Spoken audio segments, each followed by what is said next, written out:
Hello and welcome to News 9. I'm Nishchita, and first up, the big news just coming in. 4 members of a family from Bengaluru killed in road accident in Dharwad. 3 children among those killed in the accident. The deceased identified as Diksha Naidu, who is 11 years old, 7-year-old Gagana Naidu, 9-year-old Jishna and 40-year-old Girish. The accident took place near Kalaghatgi in Dharwad. The family was heading to Gokarna for a trip when the accident took place. Tragedy hits a family when a horrific road crash has claimed the life of 4 people. The incident took place in Kalaghatgi. 3 children are among those killed in the accident. The deceased have been identified as 11-year-old Diksha Naidu, 7-year-old Gagana Naidu, 9-year-old Jishna and 40-year-old Girish. The accident took place near Kalaghatgi in Dharwad. The family was heading to Gokarna for a trip when the accident took place.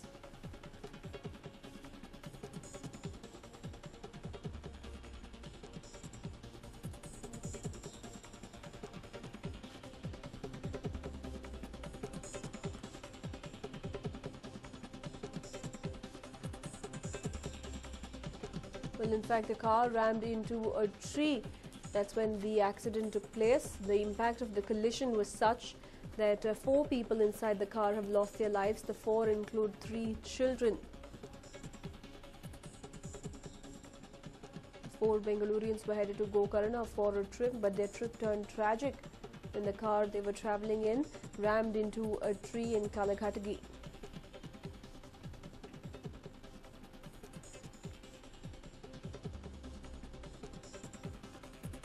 Moving on now, for barely 2 weeks post-elections in the state, the commoners are left terribly troubled and lost because the state government has failed to secure their interest. Just days after BMTC and KSRTC fare hike, there's yet another shocker in store for Bengalurians. This time, the BWSSB is all set to hike the water tariff, and it is likely to happen in the next few days. The decision was announced by BWSSB Director Ravi Shankar. The Water Board officials met Ramlinga Reddy yesterday, and it is said that the focus was mainly on increasing the water tariff rather than the water shortage.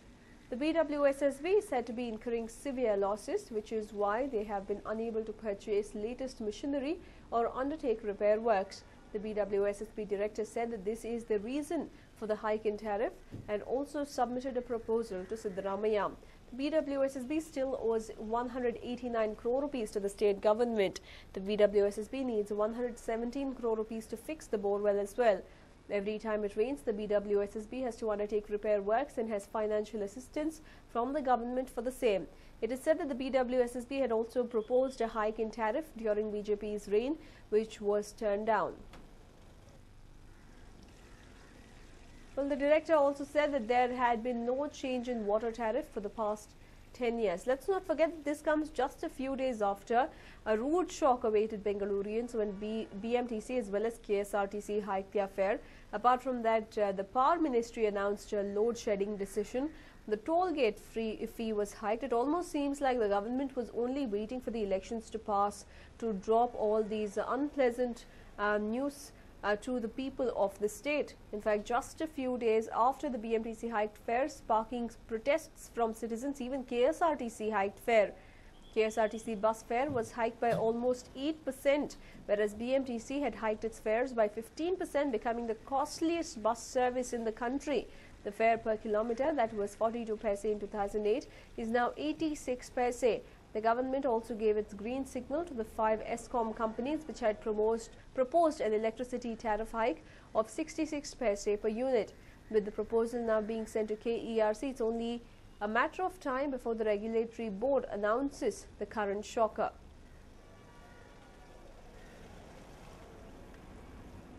Well, while on one hand it is the BMTC fare hike, then it was the KSRTC, then it was a rude shock from the electricity department as they announced a hike. Not only that, they also announced load shedding in view of a shortage of almost 1,000 megawatts of power. And now there seems to be a hike that we are staring at in the water tariff. So was the government only waiting for the elections to pass by? Is it the double standards of the Karnataka government that has forced it to remain mum till the elections come to an end and only then announce all these unpleasant news? My colleague Harish joins us with more details on this. Well, Harish, soon after the code of conduct was lifted, looks like there are a barrage of hikes that the people are facing now. Yes, earlier we have seen instances where the government has taken back a hike or delayed a hike for election, but this time looks like the Congress government has gone one step further. Now you have various kinds of hikes being implemented as soon as the election has got over, whether it's the BMTC fare hike, which went up, and it's not the BMTC. Remember, the BMTC increased the fare by nearly 15%. That is what was costing 42 paise per kilometer in 2008 is now costing 86 paise, roughly, actually just above double of what was being charged in 2008. It's not just the BMTC.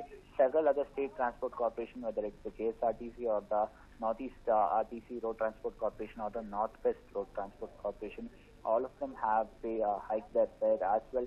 This is coming as soon as the election got over, and not just that one, Nishita. Remember, now the electric fare, the Bescom and other electric companies as well are likely to increase their fare in the coming few days, and they have got a green signal from the state government.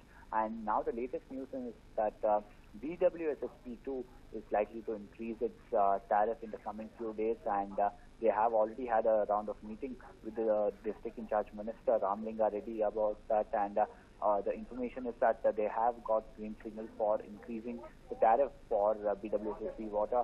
This was something that was always on the cards, but the state government had asked the BWSSP to put it on hold till the elections get over. Remember, these are essential commodities or life-saving commodities that is widely used in the state and the city, and the government knowing very well that if it is hiked, then they will have to suffer the brunt during the election. That's the reason all these hikes were put on hold just before the election, and now as soon as the election has got over, you see all the tariff of whether it's the electricity or the water or the bus fare going up, Nishita. And also, it almost seems hypocritical as a lot of promises were made ahead of the elections. Now, if we do look at the power shortage, we had seen DK Shivkumar gone on to tell people that there is ample power in the state and that there is no requirement for anyone to be worried about it. He had promised uninterrupted power supply, and now suddenly, very uncannily, they speak about how there will be load shedding and there will be regular load shedding across the state. So it almost seems hypocritical on part of the government to have thrown all these hikes all at once at the people, that too after elections, after they have made their choices. Yes, as you rightly put it out, it's very hypocritical and the double-sided case of the government. As you rightly mentioned, this case of DK Kumar, just before the elections, there was a round of media briefing with DK Shivkumar himself and several other officials from the power department, and there were statements given out stating that the state doesn't have to suffer any power outrages this time round, and there are arrangements that have been made, and there will be no hike as such, and there will be no load shedding. But as soon as the election gets over, you have another press conference where he comes out and says that there will be load shedding, not just in rural parts of Karnataka, but even in Bengaluru and other cities as well. And he also speaks about the increase in power tariff. So clearly, there is no reason for this minister or for this load shedding or the hike to have changed in the past 2-3 weeks. These are things that are known to the government and the officials well in advance. This is not something unexpected. You know very well what is your power generation every day on a daily basis, and you know very well what will be the consumption during summer. So clearly the government knew that the situation will be like this, but looks like there was an attempt by the elected representatives to hide the facts and give out false statements in the public domain, Nishita. That's right. Thank you, Harish, for joining us with all those details. And moving on now, the lack of regular water supply in many parts of Bengaluru has left the residents hungry for change in the water board management. The residents of Moodalpalia, accompanied by their local corporator, expressed disapproval of the water board in an elaborate protest. Dozens of angry protesters were seen outside the BWSSP office.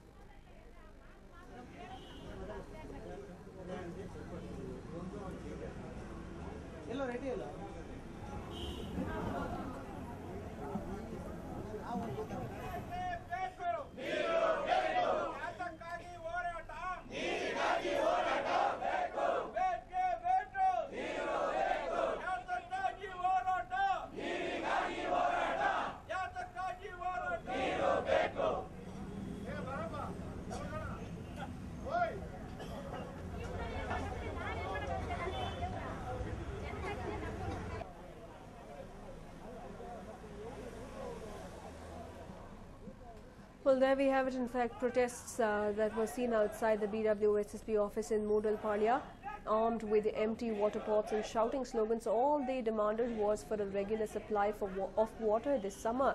Leading the protest was the area corporator Shantakumari. She has accused a few BWSSB officials of cutting the supply of water in Moodalpalia for their own selfish reasons. There is one single BWSSB office catering to both Nagarbhavi and Moodalpalia wards. Residents allege that the water is left with very little force on purpose, so that when it reaches their taps, there is very thin flow. The corporator has accused the water board of being ignorant to their woes. The residents who agree with her have demanded the officials be transferred and regular water supply be restored. Moreover, the water which is released once in a blue moon is heavily contaminated with sewage, which has left the residents in apprehension about using it. This is not the only area that's facing a dry summer this year. There have been numerous protests in the past couple of months against BWSSB's apathy towards residents' plight as well. But many allege the water board has remained unresponsive. To discuss the issues, the district in-charge minister Ramlinga Reddy along with mayor held a meeting with corporators of areas facing problems, be it water contamination, irregular supply or even broken pipelines. They put forth their problems to the BWSSB, who struggle to come up with acceptable answers. They have promised to regularize water supply in the coming months with a few fixtures. In fact, what remains to be seen is will they be able to live up to their expectations this time around. Well, there we have it. Residents of Moodalpalia are not impressed one bit with the way the BWSSB has functioned. They claim that officials in the BWSSB purposely leave the water in very low speed so that by the time it reaches their taps, there is a very thin flow. There is one BWSSB office for Nagarbhavi and Moodalpalia, and the residents here are an aggrieved lot. Leading the protest was corporator Shantakumari.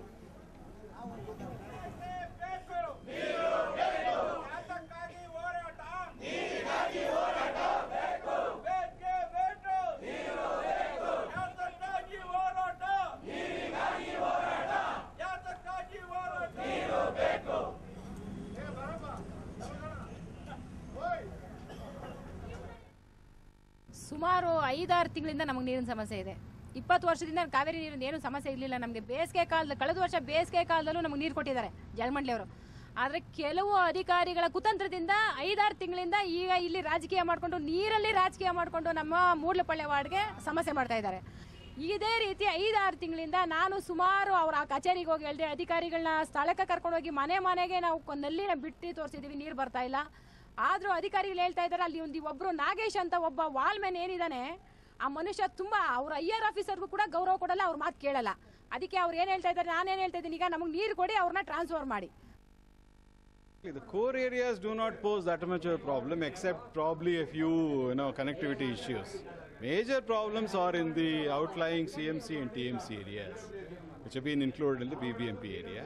We are laying both water supply and sewage lines in these erstwhile CMC and TMC areas. The works are likely to complete by October 2015, and we are supplying from the existing old area connections to these areas. We are also building some GLRs as balancing reservoirs to ensure continuous supply. Once these systems are in place, systems will certainly supply, will improve. There we have it. Violent scenes being witnessed right outside the BWSSB office in Moodalpalia as residents gathered right outside and shouted slogans against the BWSSB officials, stating that their high-handedness as well as them being corrupt is what is not giving them water. They even claim that the occasional supply of water is contaminated as well, and that is what makes them apprehensive on using that water.